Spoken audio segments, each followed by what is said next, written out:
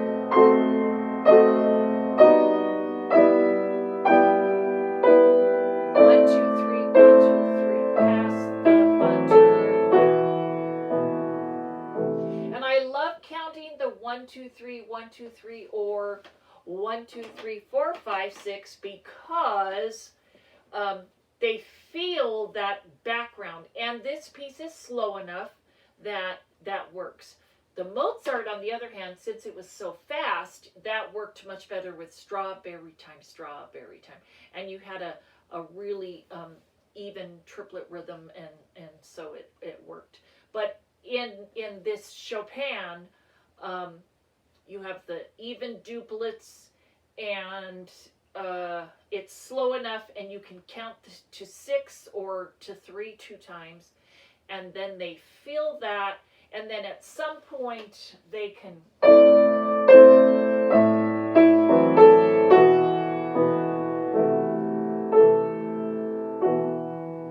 And again, I've had students who played and do this kind of just by listening and hearing it and feeling it.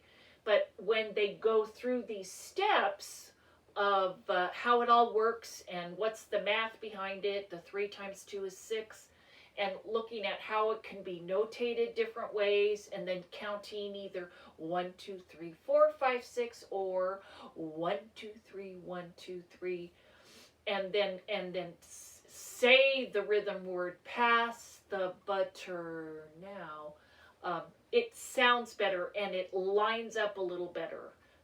That's just a little suggestion to try, and again, I have all of this on the handout, and it'll make more sense as you're looking and seeing, and try it out. If you have any questions, please email me and I'll help you. The last examples I would like to discuss are ones that have 4 against 3, and in a few minutes we'll highlight Fantasy Impromptu, which is an amazing example of 4 against 3. It has 4 pages of 4 against 3. But prior to that, I would like to do an example again from Chopin, the Waltz in D flat major, the Minute Waltz. Famous piece, we all know, we've heard it, we've probably all taught it. It has 1 measure of 4 against 3. And I actually love this example because it's a wonderful gateway into other 4 against 3 examples for this wonderful cross rhythm. So the waltz, of course, is in 3/4 time, has a wonderful A section.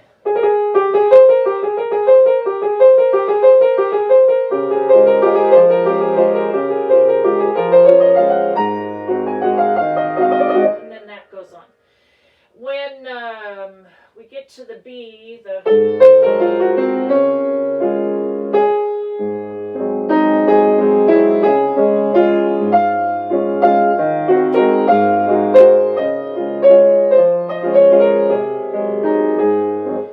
we just heard this 4 against 3. This B section is interesting because it comes out of the A section, which is just wonderful quarter note UMTA in your left hand, and the right hand are just lots of scale type passages.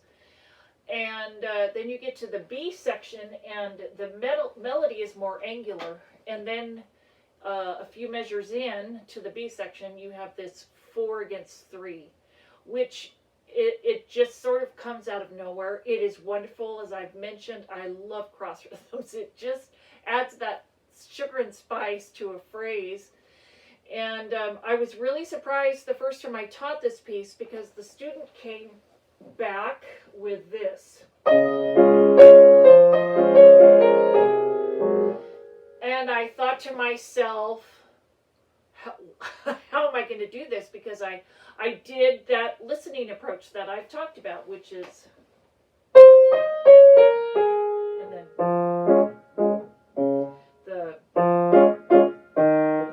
anyway, and it didn't work for this particular student. And this is an awkward measure. It just sort of comes out of nowhere. So I sat and thought, and I had attended a presentation, as I will mention, with the Fantasy Impromptu of learning rhythm words for cross rhythms, and the rhythm words for 4 against 3 are pass the golden butter, and of course you may have a different one. I love rhythm words and tried that, pass the golden butter. And those rhythm words, as I've mentioned earlier, work for a lot of students. It's wonderful, and you can teach a rhythm word, and bam, you have solved the rhythm problem. At some point, the student it didn't work, and we were still getting, and I thought, I don't even know what to do.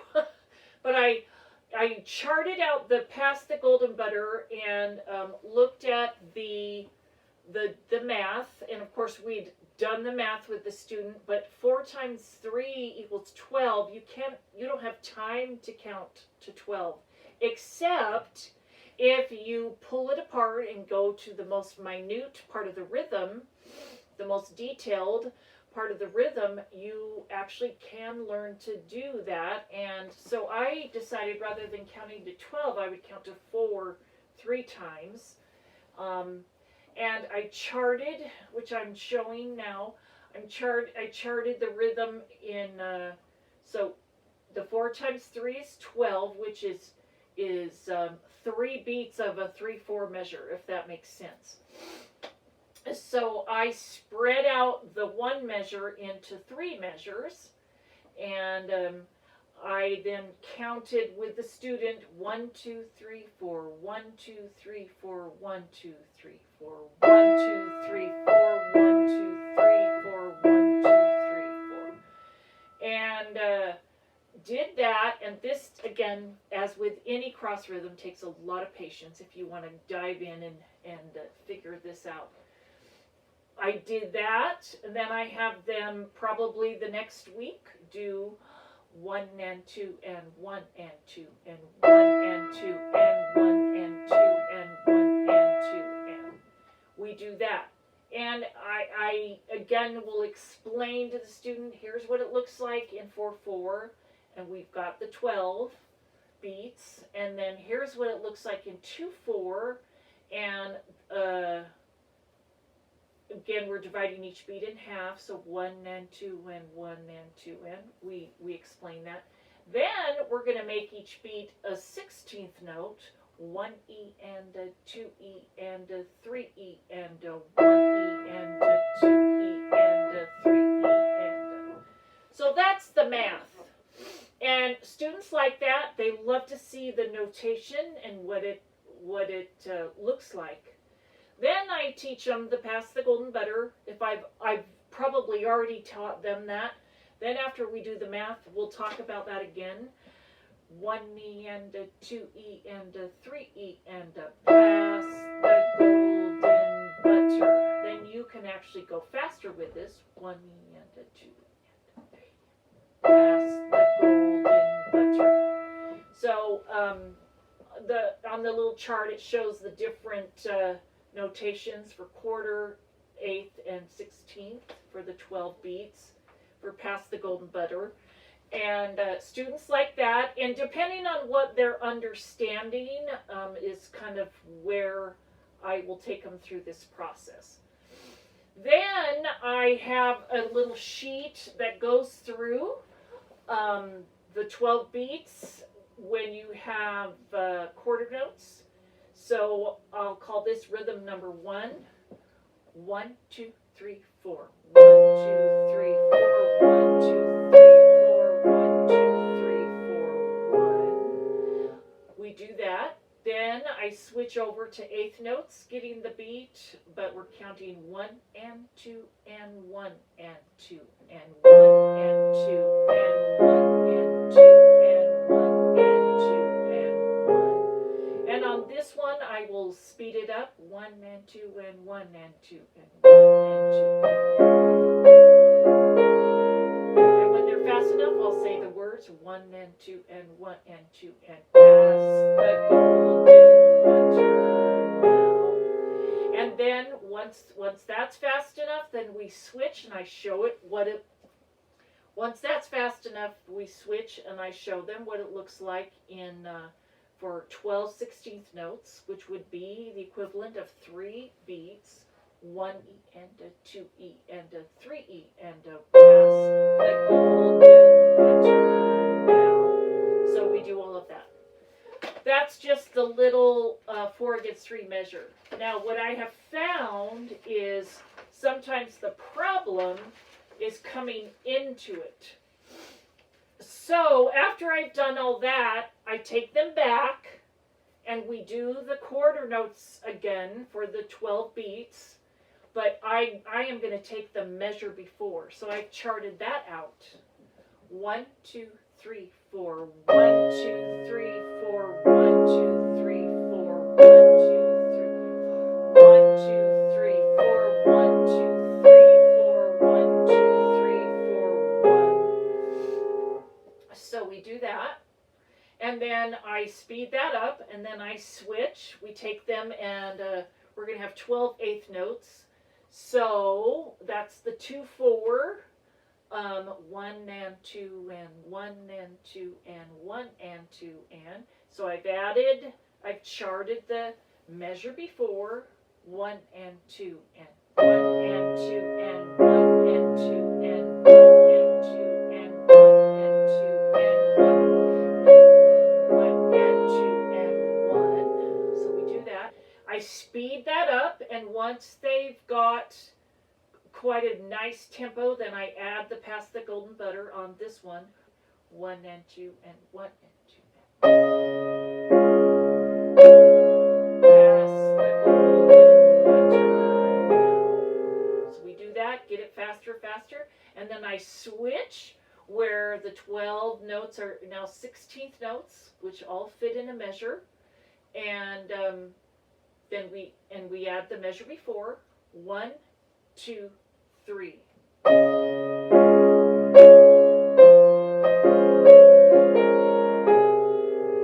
And they can say the Pass the Golden Butter, and it works. What's interesting on this one is when you actually notate it in the 3/4, it matches, and it's a wonderful segue into it fits really, really well. And this is what the 4 against 3 actually would be notated if Chopin had done that. So students really like that, and then once they can do this at that nice slower tempo, I make lots of metronome goals. We get faster and faster and faster until they have got this rhythm number 3 at the same tempo that they can play the regular piece. So they would be 1, 2, 3, 1, 2, 3.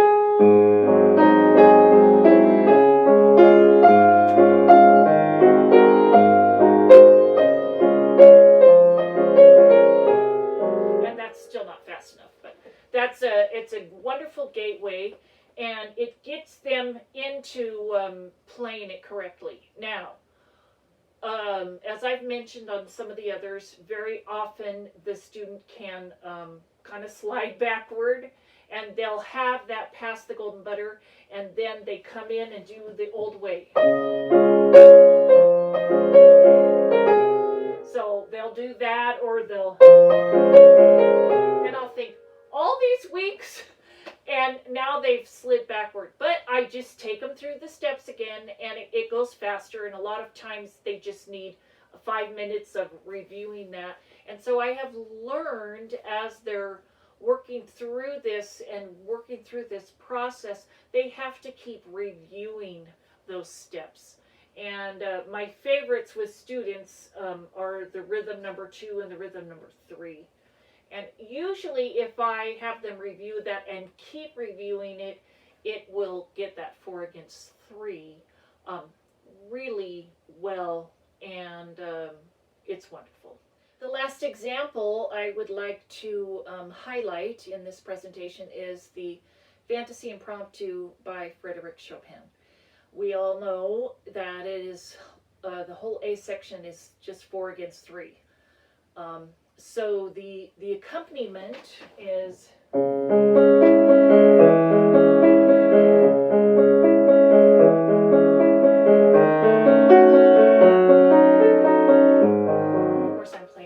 slower tempo. And then the right hand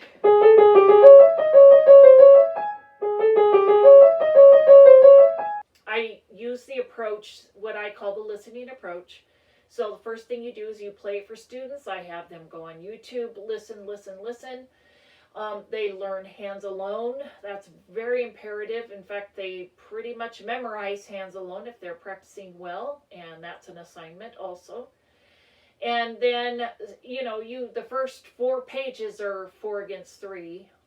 When I teach this, using the listening approach, sometimes this is what comes back. And I'll just start on where the hands come together.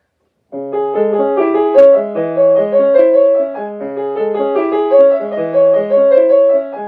the first time I taught it and that was happening, I thought, oh my goodness, what am I going to do? So, and of course you talk about getting the 4 16th notes are even, the triplets are even, and everything I did wasn't working. I have charted Fantasy Impromptu, the first 4 measures. It's in 4/4, and each measure it's in 4/4, and each beat of the 4/4 equals 12, and so each beat is essentially in the way I've notated, it's 3 measures. So this is how we do 1, 2, 3, 4, 1, 2, 3, 4, 1, 2, 3, 4, 1, 2.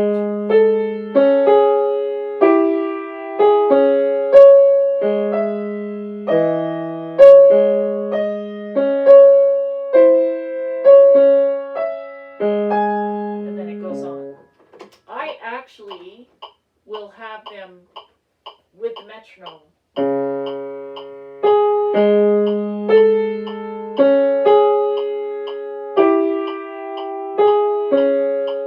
And we will do that.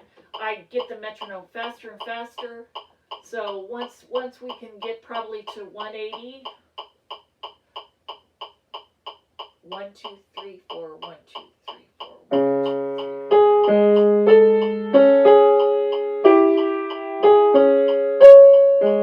So on and so forth.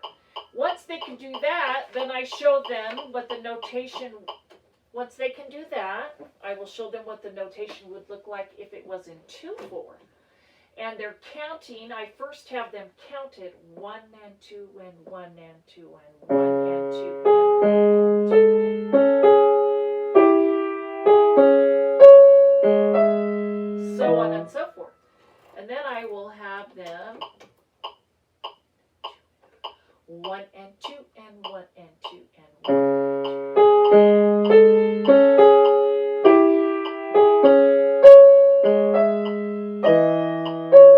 So they're looking at this, they're clicking the quarter note, but they're counting the 8th notes. I also have them say the pass the golden butter, so it's pass the golden butter, pass the golden butter,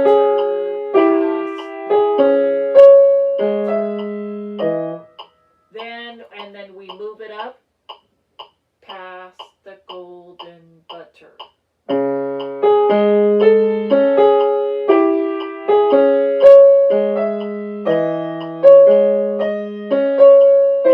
So on and so forth. We keep moving it up, so on and so forth, and then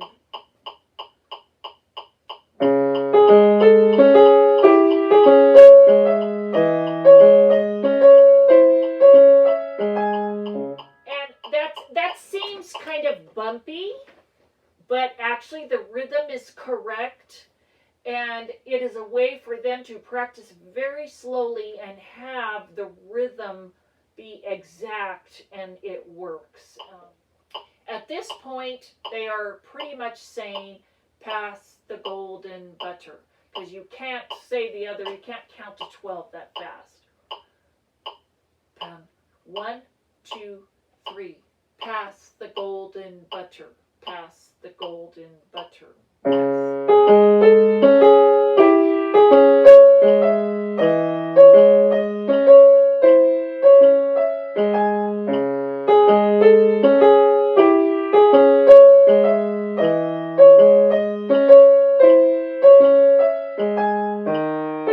And then that goes on. So then I'll get it up faster.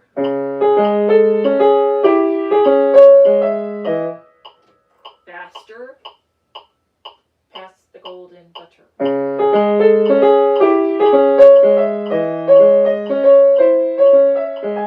Faster.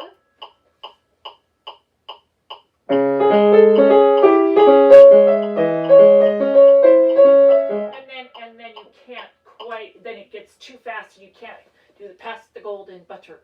So when we get this fast, and again I'm clicking each left-hand note, then you have to go back to that listening and let them.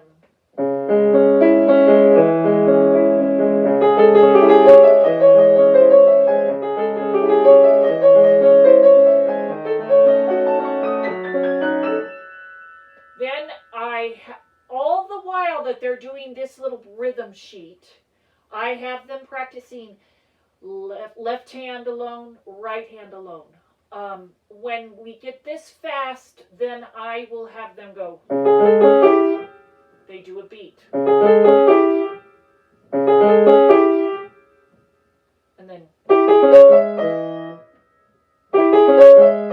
So you do one beat to the next beat. Then you can do 2 beats and 2 beats, and then you can do an entire measure.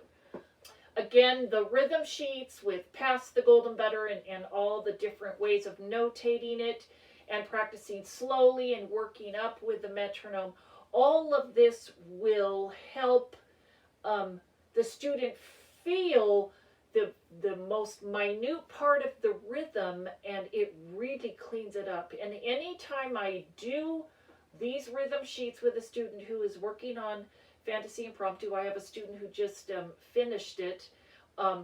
She really struggled with the, and we couldn't get the left hand lead in.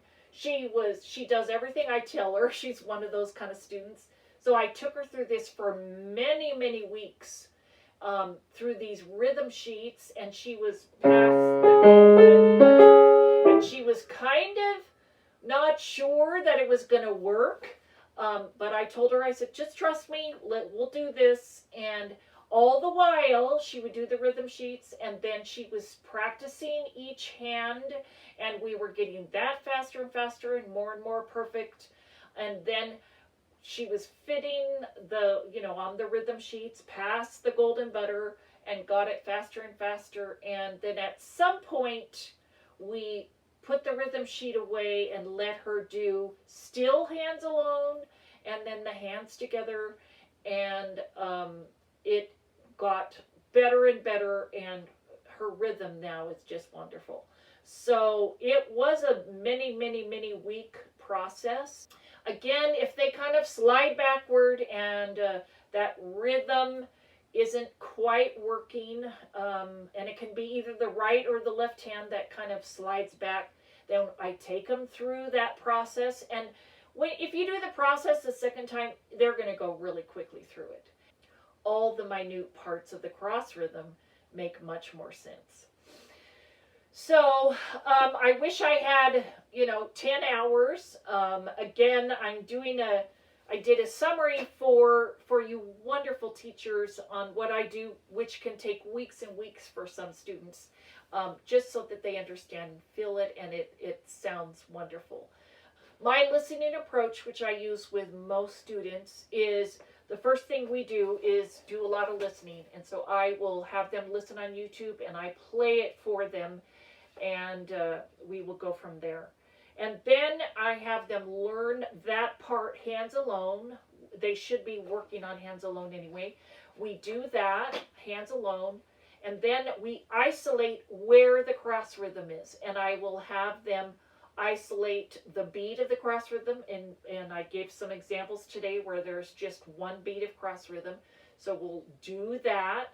If there are 3 beats of cross rhythm, I will have them do that. So we isolate the beat or the cross rhythm, then we play it in context, in a measure, and then at some point I have them try their hands together. They've been listening, they've isolated the beats, they do each hand alone, and then they tried the hands together. And that can be disconcerting. Again, as I mentioned earlier in the presentation, I had a lot of tears during those first couple of weeks, but I did do the cross rhythm hundreds of times, and at some point it started to fit. It was almost accidental. I liken it to riding a bike. A child will get on that bike trying to do the two-wheeler, and it's scary, and they go for a second or two, and then they fall, and they get up. I remember my second child, when he taught himself to ride a bike, and I watched him, and he would just get on, and they would go a few feet and fall. Then he would get on again, go a few feet and fall, and get on again and go a few feet and fall. And he just did it. He was persistent and did it until one day there it was, and he felt it. And I think the same thing can happen with cross rhythms. You do it, and you do it, and you do it, and we fall, it doesn't work, and we keep doing it, and we're persistent and consistent in doing it, and then it fits together. And that will work for a lot of students. So again, you just have to make it fit, and making the triplet even, and sometimes it's the duplet that needs to be even. And we use a lot of repetition. And so that's the listening approach. The other approach, which I call an alternate approach, it's a mathematical, notational approach, if you will, and using rhythm words. We've done that with several examples today, and so the first thing I do in each one is explain the math, whether it's 3 against 2 is, so the 3 times 2 is 6, or 2 times 3 is 6, or then if we go to 4 against 3 or 3 against 4, we do that, 4 against 3, 4 times 3 is 12, and then I have all these rhythm sheets where I show how it works and how it fits, and then work on counting it and adding rhythm words if possible, and go from there. And then I love using the different notations to help them feel the minute detail of 3 against 2, 2 against 3, 4 against 3, or 3 against 4. Again, I wish I had more time, but my advice to teachers and students is to be consistent and try and keep doing it, and at some point it really does fit together. Cross rhythms are just a wonderful part of music. It just adds that, whatever you call it, it just adds sugar and spice to phrases, and so I love teaching them. And I learned a long time ago that if I was patient and the student was patient and we went through this process, then the end product and the prize, if you will, at the end is just wonderful piano playing. Again, if you have any questions, please contact me. My email is allred@dixie.edu, and I welcome questions and helps, and I'm glad to give tips to anyone who would like it. So go out there and do it. Thank you for being a great audience, and till the next time. Thank you.